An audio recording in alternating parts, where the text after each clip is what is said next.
La renovación de las élites de poder en Honduras.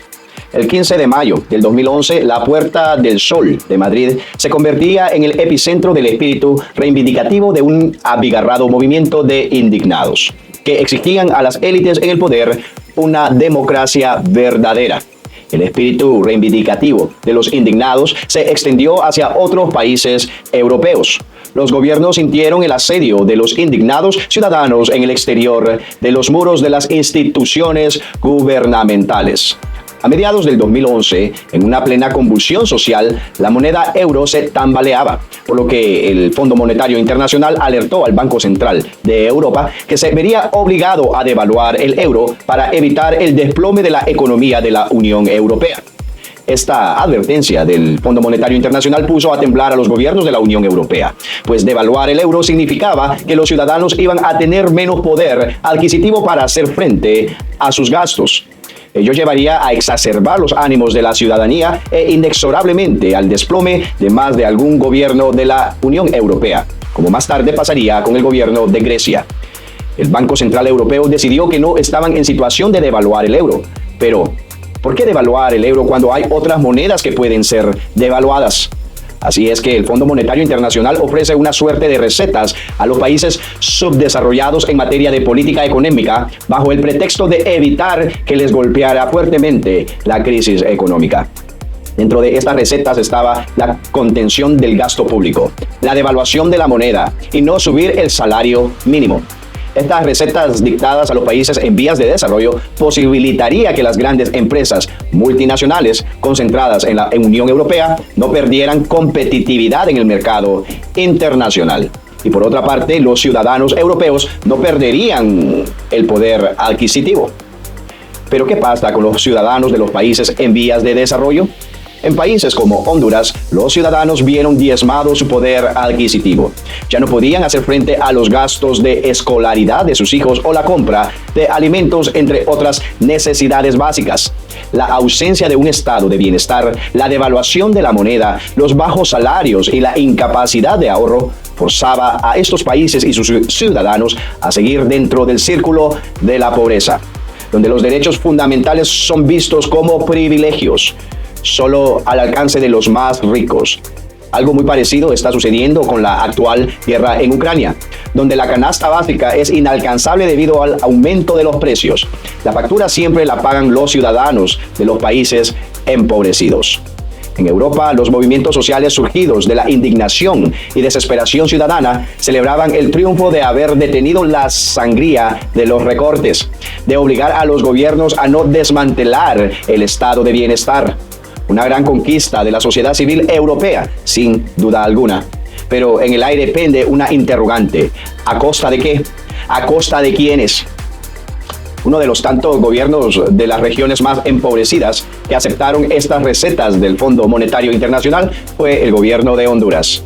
El gobierno aplicó las políticas de austeridad sin importarle las consecuencias que sufrirán las familias hondureñas. Una vez más, la élite gobernante nacional se plegó ante los intereses de unos organismos financieros internacionales que establecen una bipolarización de las sociedades. Ejemplo de ello es la actual comunidad internacional regida por un centro rico y una extensa periferia pobre. Pero, ¿quiénes componen la élite de poder en Honduras? La élite de poder en Honduras tradicionalmente se ha constituido por un triunvirato: empresarios, ejército y una clase política en torno a los clásicos partidos, el Partido Nacional y el Partido Liberal. Este triunvirato ha impuesto una ley de hierro oligarca que garantiza su dominio y o hegemonía a través de los hombres de paja o los autodenominados líderes políticos. Para la élite de poder, proteger su status quo sugiere mantener un sistema de estratificación social desigualitario, patriarcal y excluyente. Este escenario revela sin lugar a dudas una élite chovista y poco imaginativa. Llegados a este punto, resulta pertinente preguntarse si existen las condiciones necesarias en Honduras para que se produzca una renovación de las élites. Y en tal caso, ¿cómo deberán ser las nuevas élites que sucederán a las élites clásicas? En la actualidad podemos observar cómo ha habido una renovación de las élites políticas en Honduras. más no de las estructuras institucionales disfuncionales que degradan al tejido social de nuestro país. La actual élite política en el poder, encaminada en la figura de la presidenta Xiomara Castro, ha asimilado de buen grado toda la injerencia política que ha heredado del régimen de Juan Orlando Hernández. Esta ingeniería política de la cual el actual gobierno hace uso está encaminada a establecer barreras para evitar una regeneración democrática, asimilando un sistema de integración social selectivo que se aviene a un sistema de amiguismo y compadreo que premia la mediocridad y castiga la meritocracia. En el común de los casos, las élites intentan gobernar bajo unos intereses económicos y una fuerza intelectual. No es el caso de Honduras, donde la fuerza intelectual de la élite es sustituida por la inclinación hacia la violencia y su incapacidad hacia el diálogo y el consenso. Prueba de ello es la actitud del actual gobierno, que aunque ha sido llamado a refundar, se perfila como el máximo exponente de la vieja política, quien aplica su ley de hierro para perpetuarse en el poder. Está claro que en Honduras se debe producir un cambio de paradigma de mando y de control gubernamental, y no únicamente de color político o partidario, donde exista una correlación de fuerzas o de poder compartido entre las élites y la sociedad civil. Actualmente, el factor exógeno de la globalización facilita una apertura democrática a través de las nuevas tecnologías y medios de comunicación en red, lo que permite allanar el camino para que una nueva élite política que integre los valores democráticos pueda emerger en Honduras. A nivel endógeno, el desplome del bipartidismo, así como el naciente discurso por una parte de los mandos de la institución castrense que abogan por la no injerencia en las cuestiones de las políticas de gobierno, parecen abrir las puertas hacia una nueva tímida renovación de las élites.